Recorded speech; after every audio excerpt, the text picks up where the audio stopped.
everybody. Welcome in on Baylor Plus. John Morris with Baylor's Vice President and Director of Athletics, Mack Rhoades. Thanks for joining us. Thanks for your time. We really do appreciate your time. Mack, these are challenging times. This is a landmark time, really, in college athletics. You've been around a long time, very successful career. You've seen a lot of changes. Can you give us now kind of a taste of what this means with this settlement? I hope so. I think so, and it's obviously great to be with you, John, and appreciate all you do for our athletic department. But you use landmark, seminal moment, watershed, significant when we think about just change.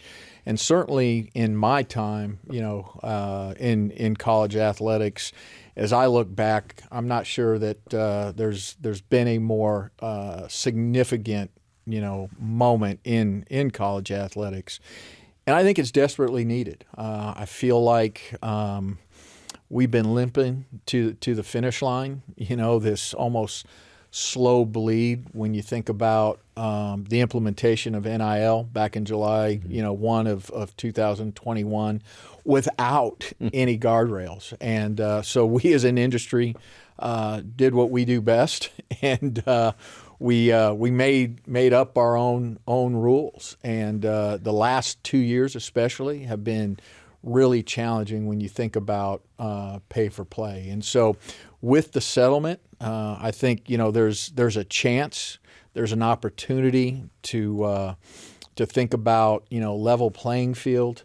There's going to be a great opportunity to share revenue with our student athletes, and particularly the student athletes that participate in revenue generating sport programs. And so I look forward to it with some optimism and some hopefulness, and certainly think that this can be good for college athletics. Good.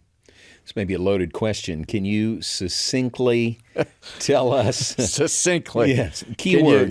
Can you take that word out? Yeah. Can you, in the next few minutes, explain the House settlement? Yeah, there's a lot to it, and I think first, the starting point is to remember that there's two parts to the House settlement. There's the damages part, which we settled with the plaintiffs, and when I say we're talking about the NCAA, and at the time the five, Power Five, Autonomous Five conferences. But there was the back damages piece, and the plaintiffs had an expert witness, and basically said that student athletes up to 2016 statute of limitations deserved to receive NIL monies, and that witness talked about sharing these back damages, 75% for football, 15% for men's basketball, 5% for women's basketball, and then 5% for all of the other sport programs. And so that was settled on an amount of just under $2.8 billion, and so that's a lot of money to be paid out over 10 years. Today, we're going to talk mainly or primarily about going forward, and that's the injunctive relief piece of the settlement. And there's really 5 buckets to that, 5 really, really important buckets. One is revenue share, and so now, as mentioned, for the first time ever, universities, not collectives, but universities are allowed to share revenue with student athletes. The second piece is roster limits. And so just think about this. We've been living in a world where there have been no roster limits for any of our sport programs except for one, baseball. Baseball had a roster limit of 40. Why? I'm not sure. Nobody seems to know why it was the only sport. But really, roster limits were governed by Title IX. The third bucket is scholarship. And so now a huge change in scholarship allocation. And so now the rule has changed to you can provide a full scholarship for every student athlete on that roster up to the roster limit. And as you know, previously we had some sports where you could give full scholarships, and other sports you just got a total amount and you had to divide it amongst the roster. So the fourth bucket, Alston, and how that impacts moving forward as we think about revenue share. And then the fifth bucket is NIL, external NIL. And so we'll talk about all of those things moving forward. But going into this, for our athletic department, we had three things in mind. We had how do we remain nationally competitive, and then financial responsibility, fiscal stewardship. How do we do this in a really responsible way? And then three, how do we remain compliant when we think about the new governance, the new regulations, when you think about Title IX, when you think about now it's not just NCA, but it's actually the House Settlement that we're going to have to be compliant with. Wow. So given all of that, how prepared would you say Baylor is to implement the provisions that come with this? We are prepared. And as you know, we've been working on this for months, for a year. Just as a reminder, the final approval hearing was on April 7th. And so it's been 2 months since then. I'm blessed to work with, and you know this, John, you work with them yourself, but just a unbelievable group of people. I believe they're the most creative, innovative, smart, intellectual, selfless people in the country. And together we have probably run the ground ball out on, hundreds of models. And really just being thoughtful and careful in terms of what path we decide. This was a race that we were intentional about not wanting to be first across the finish line, but really take a wide angle view lens of the landscape and what was happening all around us. And so I think we've done a really, really good job of best positioning ourselves. That doesn't mean that there aren't pain points, because there'll be pain points for coaches, for administrators, for student athletes. Some really tough decisions had to be made, but I'm proud of our cabinet. I'm proud of our executive team. I'm proud of our coaches for how they've navigated all of this, and through this all, doing it in a manner that stays true to our Christian values, our mission in terms of preparing champions for life. Matt, given the duality, national prominence of you and President Livingstone, what type of conversations have you had about the sustainable financial and structural models moving forward? Well, great question. And I think, first thing that comes to mind is just blessed that we have a president that has a seat at the national, table, and certainly blessed that both her and I have been afforded those opportunities, both nationally and, quite frankly, within the conference. And we've been able to learn a lot, hear a lot. And I think we've also been able to speak into and help forge what this is going to look like in the future. And so just really, really blessed to have a partner like her. But then also other partners across campus. This is a big lift when we think about financial, when we think about navigating just all of the governance and regulations, and certainly all of President's Council has been a big help.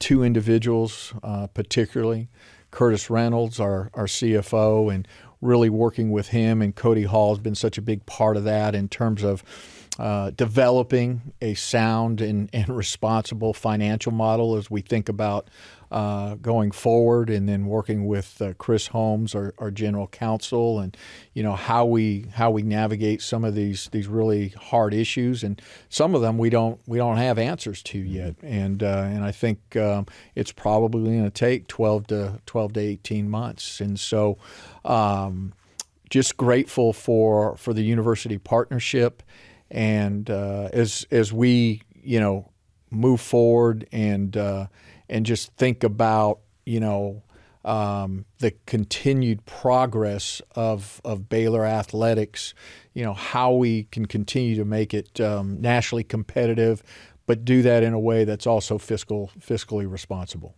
Matt, can you tell us exactly how much money student athletes will receive and how that number was decided? Yes, and it's complicated, and so I'm gonna try to lay it out in the most simplistic way that I can. But now that the settlement is approved, each of us, and when I say each of us, Power 4 institutions will have to sign an agreement that we're going to opt in to the settlement. And I think one of the most important things to remember is this is permissive and not mandated. And so the number, and for the first time ever, an institution, is allowed to now share revenue with our student athletes.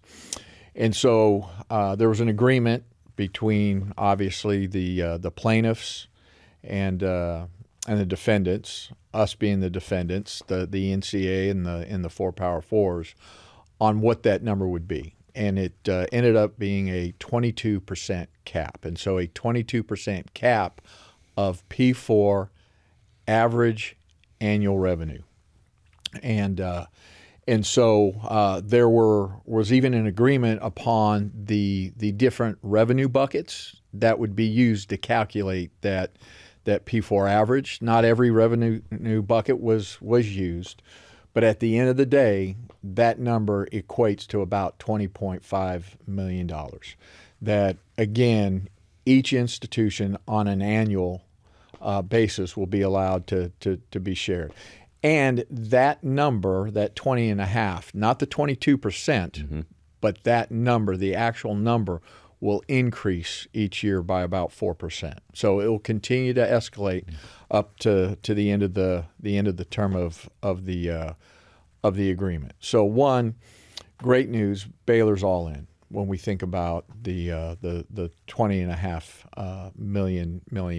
But there's there's two different items that impact the 20.5. And then here's the significant change.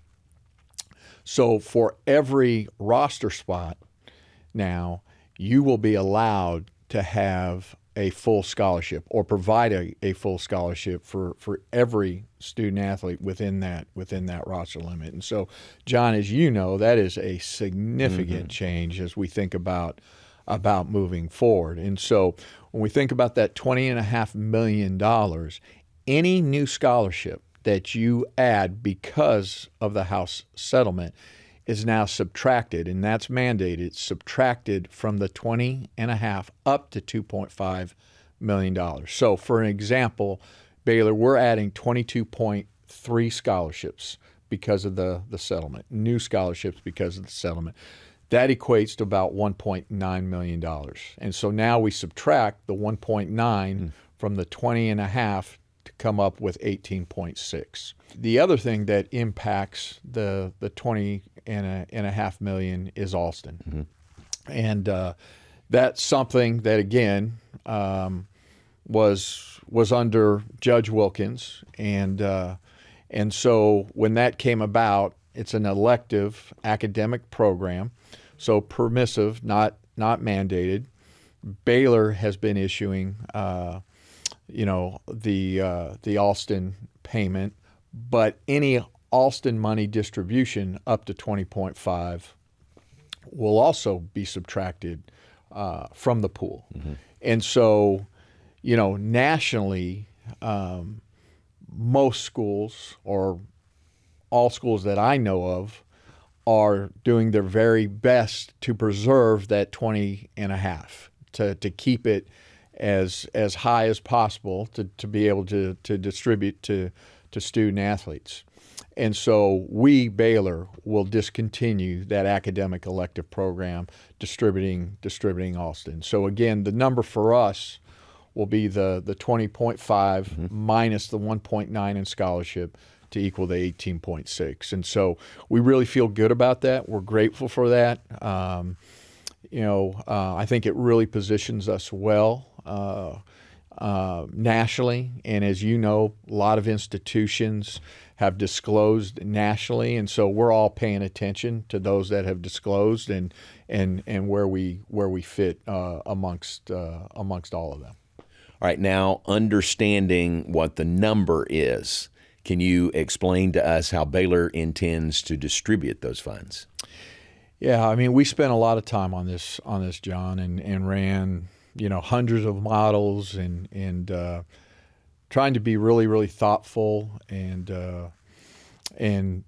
backdrop certainly the necessity to be competitive and remain competitive. And so again, looked at a lot of different models, but ultimately we landed very similar to how back damages are distributed. And so 75% to football, 15% to men's basketball, 5% to women's basketball, and then 5% to all of our other sport programs. And again, there's some tweaks and some nuances to that for us in terms of the way we distributed. How will we distribute those monies? We'll do that in the form of two different types of licensing agreements. And one will be a base participatory agreement for all of our student athletes. Mm-hmm. And then the second will be an enhanced licensing agreement. And football, men's basketball, women's basketball, volleyball, baseball, softball, those student athletes will be the recipients of the enhanced licensing agreement. And so, it's been interesting, again, in terms of the national landscape and, everybody. And again, this is out publicly, national media, certainly within the Big 12 conference, but everyone is focused, certainly on football, men's and women's basketball. Mm-hmm. And then I think very similar to Baylor, what's that next brand impact category of sport programs? And so for us, it's clearly delineated with volleyball, baseball, and softball when you think about just national audience, viewership, all of that. And so those are all hard decisions, as you can imagine. But I think we've positioned Baylor in a really good way, and from a competitive standpoint, feel really good about it. All right, so that being said, how do you envision maintaining competitive equity across all of our sports programs while adapting to these new realities? Yeah, I mean, that's been, something that we've spent hours and hours certainly talking about and trying to be extremely thoughtful when we thought about, certainly revenue distribution. And I think the best answer is we're going to take a look, 12 to 18 months when the dust settles. Again, we know that there's a focus on football, men's and women's basketball. There's a focus in most athletic departments when we think about baseball, softball, volleyball. And then the rest, I think it's about where the dust settles, and what does this look like? Again, 12 to 18 months, and if you can imagine, that's hard. That's hard for a coach to hear. We have great coaches; they're competitive, and they want to be the very best that we can be. And so, this upcoming year is about three things. It's about addressing, it's about evaluation, and it's about adapting.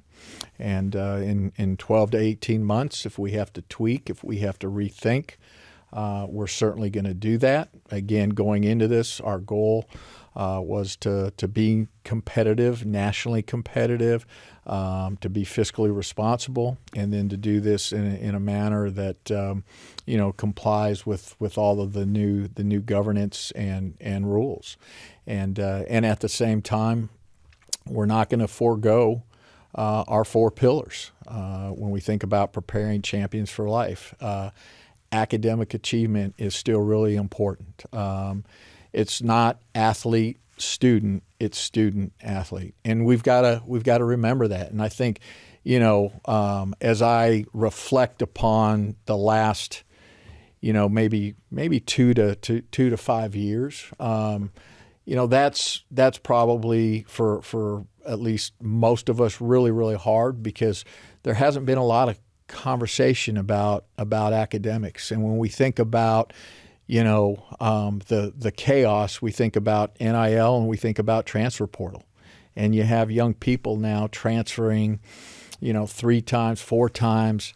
That has to have an impact on their academic progress and finishing up their degree.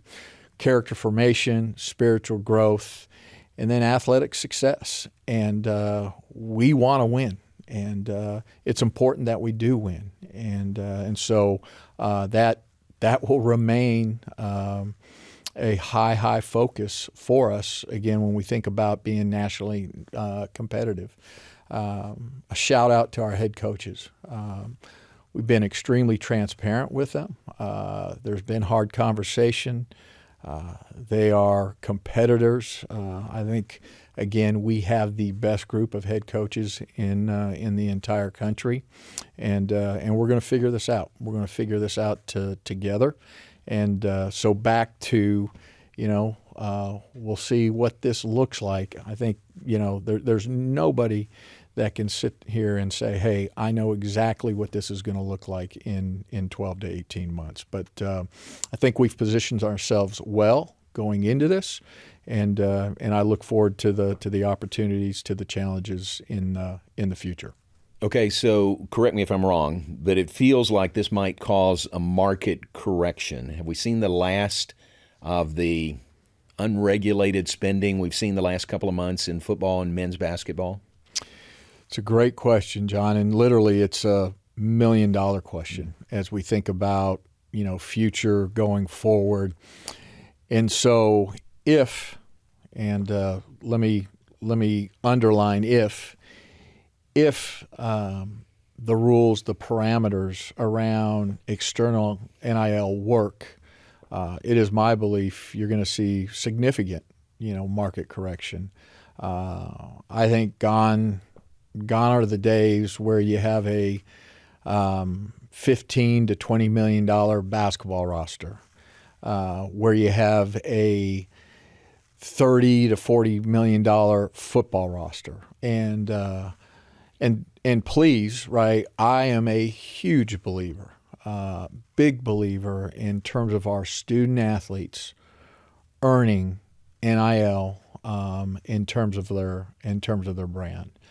But what we've been doing, as mentioned previously over the last 2 years, is strict, pay for play. And so when we think about the new world of NIL, true business purpose, and so now it has to have a true business purpose. Our student athletes will have to do something to earn those monies. And then it has to be a fair range of compensation. And I know we're going to talk about this here in a second when we think about Deloitte and NIL Go.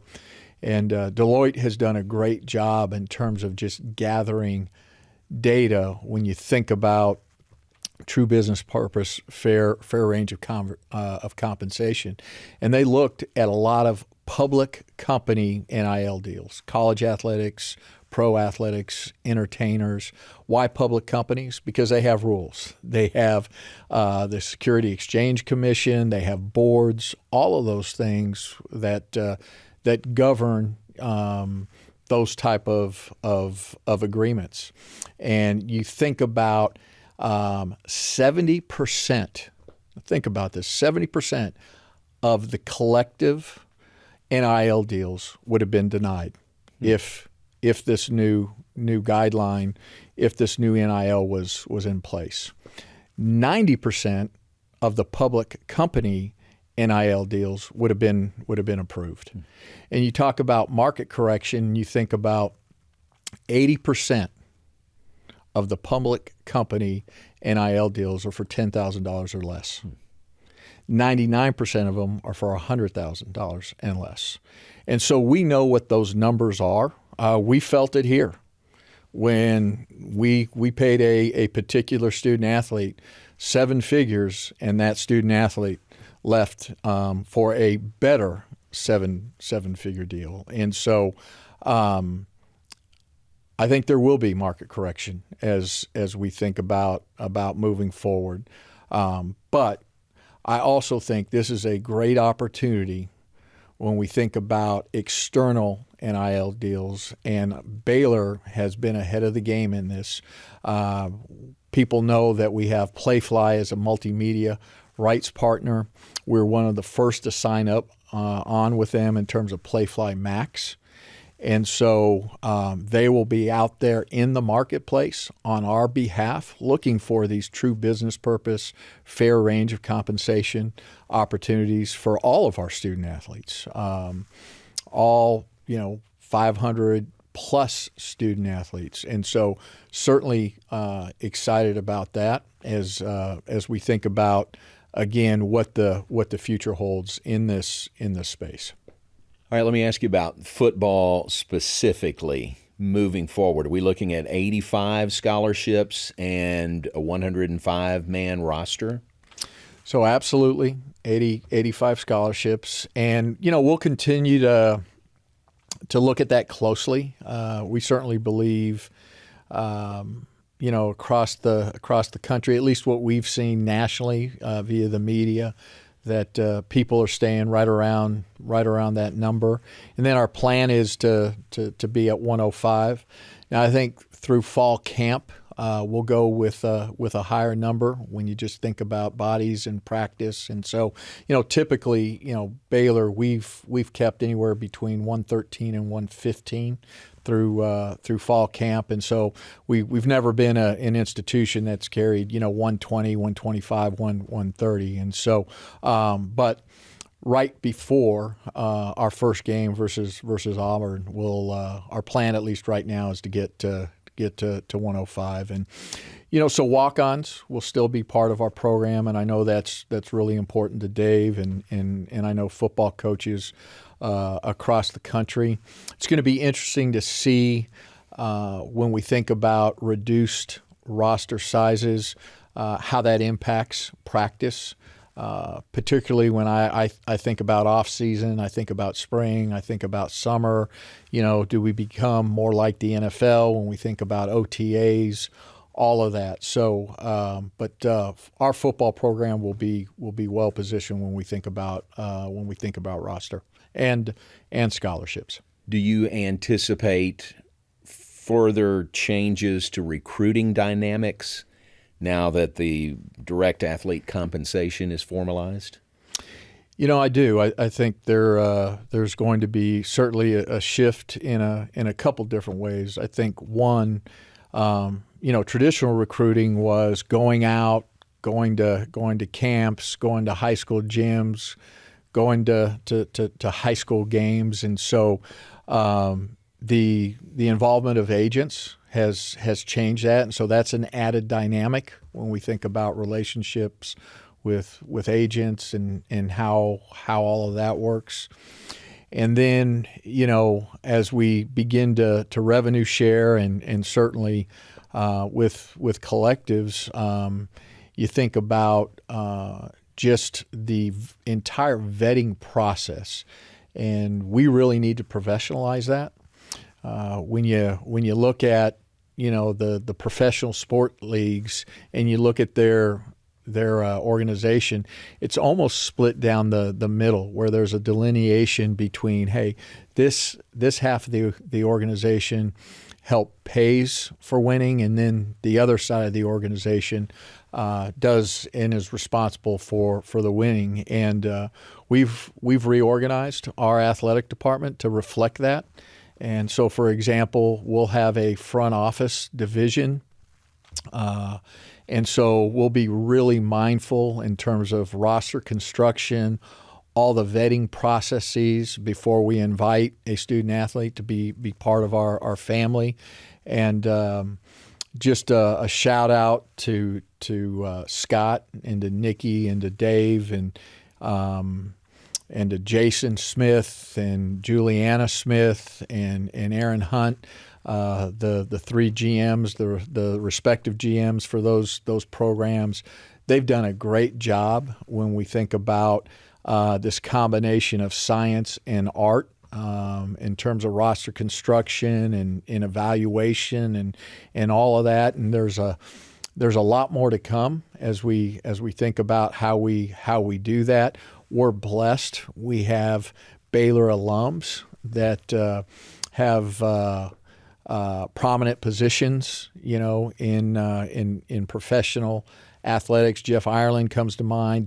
Dennis Lindsay, Colin Faulkner, Jamie Faulkner, and so we're really blessed that we have some really sharp, bright minds that we can rely on and certainly ask and learn from, and so excited about that piece of it, and then another division will be a division that we literally call or refer to as the Baylor difference. And so when we think about human performance, how we evaluate all of that, and then when we think about life formation, and so those areas I'm really excited about as we think about the future. And we talk about all the time adaptive leadership, and we need to continue to adapt, to evolve, to change, and I think these changes will really serve us well moving into the future. I like that. You mentioned the Baylor difference. Leads me to the cost of attendance at Baylor. How does that factor in compared to some of our peers? Yeah, I think it's always been a factor for us, and I think historically our coaches, particularly our equivalency sport coaches, have done an unbelievable job navigating that. When you think about having to spread the dollars, but we recruit great student athletes, and so we've been able to, on top of athletic aid, academic aid as well. And Baylor's, where there's just a handful of us that I would say, prominent, nationally competitive, private institutions, and I think at least my humble opinion, Baylor has a uniqueness to it when we think about, first and foremost, its Christian values, the connectivity here on campus, just the relationships between professor and students and student athletes and coaches. And so, I talked about the Baylor difference, the intentionality. Certainly, when we think about life formation and everything, spiritual growth and character formation, all of those things that are part of that, and so Baylor's a special place, and I think it's not been a recruiting disadvantage, and because of who Baylor is and what Baylor represents, and again, just the special people we have working within Baylor athletics. Baylor is special. How do we keep Baylor attractive to top student athletes while staying true to our values? Yeah, I think I've said it before. We're living in and operating in a really transactional world, and we're going to be really intentional about doing the transactional in a transformational way. And you think about the Baylor difference and life formation, and we're going to invest in a young person's life, not their athletic career, but in their life, because we know there's a bigger meaning when we think about life after Baylor, life after athletics. And I don't know that there's anybody in our department, and I particularly think about our coaches and administrators that are not called to do what they're doing, and this is a calling for us all, and we have great passion about pouring into our young people, and we're going to continue to do that. And I've asked our coaches. I asked Dave and Nikki and Scott to be really, really intentional about what is our edge as we move forward.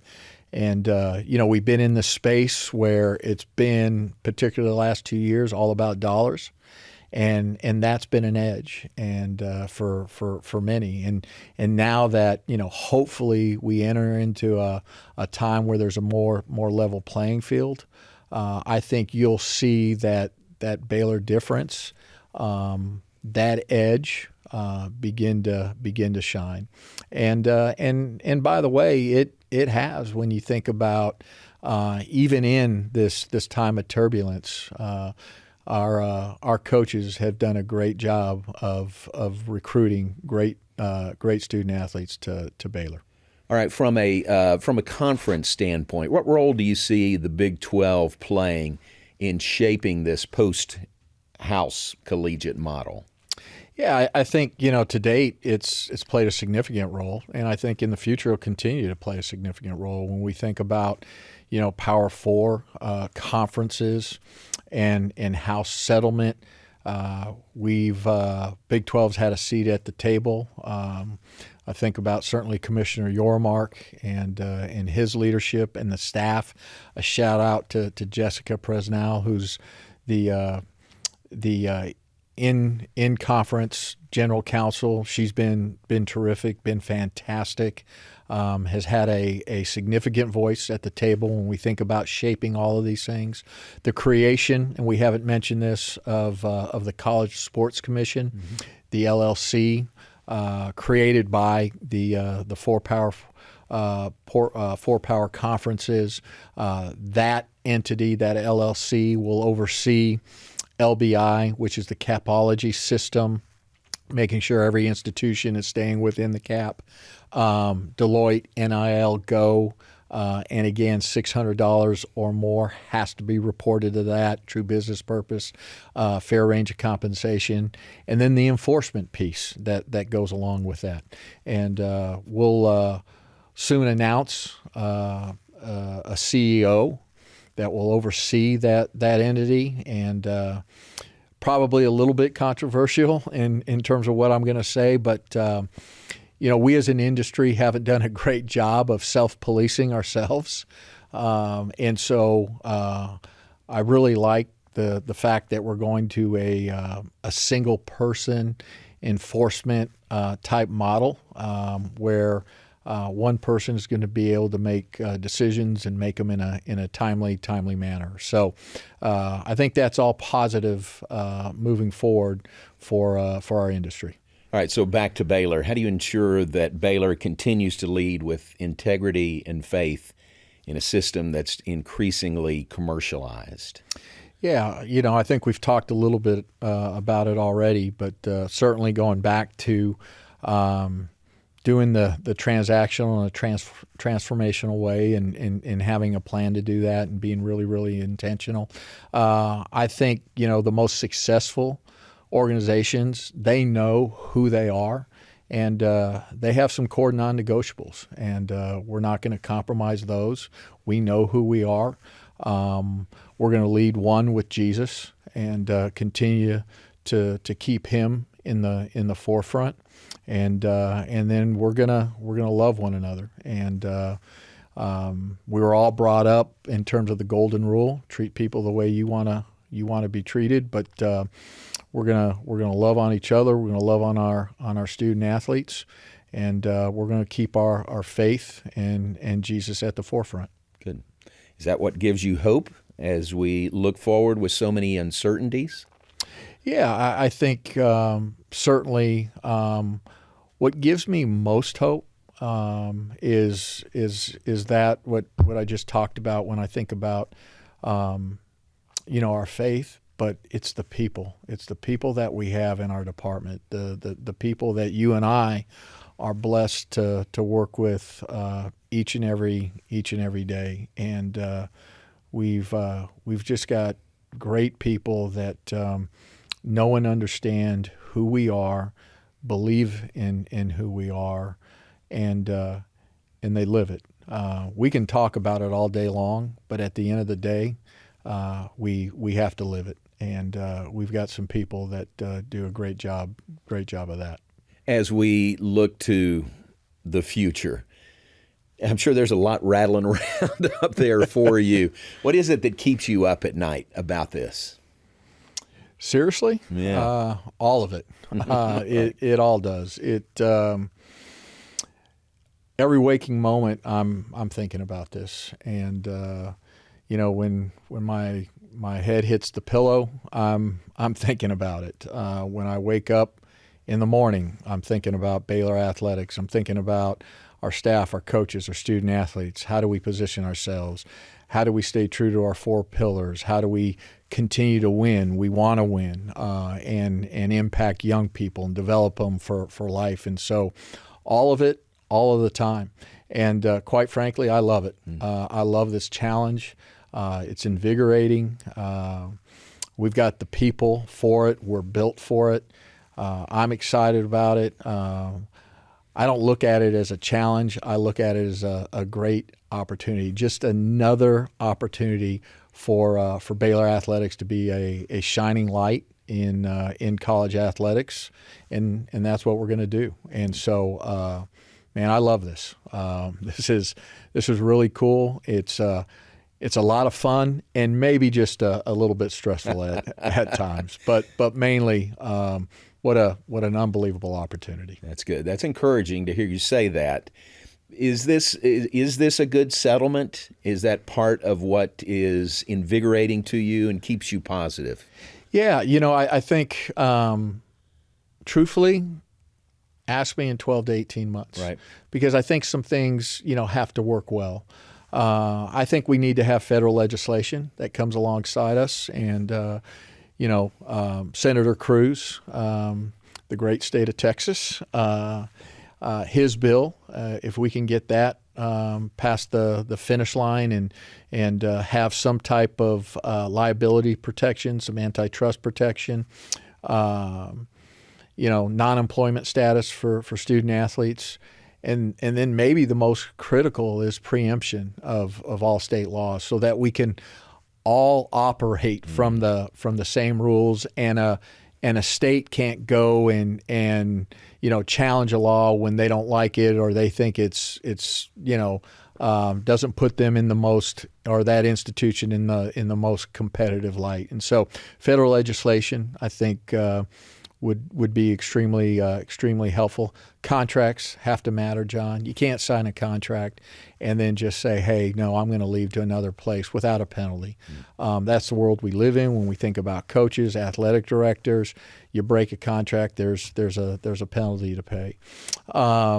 Agents, I think, how we work with agents in the future, I think, that's probably somewhat nebulous right now, and I think we need some definition. And there's some great agents out there, by the way, that really care about their student athletes. And unfortunately, there's some that don't always operate in that manner. In the future, do we need to get to a point in time, collective bargaining with some of our student athletes? I think time will tell. As we think about just the future, but yes, this has a chance to be a really positive settlement. And again, I can't remember if I said it. We've talked a lot, but the NIL piece, the third party, the enforcement, all of that has to work as well. So has a chance, and I'm certainly hopeful. And again. I'm excited. I'm excited about the next 12 to 18 months. All of that is very encouraging. Anything else you want to add, a message to Baylor student athletes, Baylor fans, the Baylor family during this time of transition? We need you all, and I mean that. I think about our Baylor fans. They're as important to our Baylor family as anyone, and it's going to take them. It's going to take our coaches. It's going to take our student athletes. It's going to take every one of us when we think about moving forward and being successful. And we're not going to compromise who we are and our non-negotiables. And again, we're going to continue to be transformational. We're going to be transparent. And we're going to walk through this together, and we need everybody. We need everybody. This is a special place. I've never been at a place where those that have been touched by it feel so deeply about it, and so we need to continue that. And those people, all of them, all of you that are listening, our entire Baylor family, we need you, and we're going to do this. And I am honored. I'm blessed to be sitting here, to working with you, to working with all of our coaches, and to be just a small piece of this. So let's go. Let's do this. That's great. Amen to all that. We appreciate you. Thanks for sharing with us, and thanks for your leadership also. We appreciate that during this time. And thanks very much for tuning in. For Mack Rhoades, I'm John Morris here on Baylor Plus.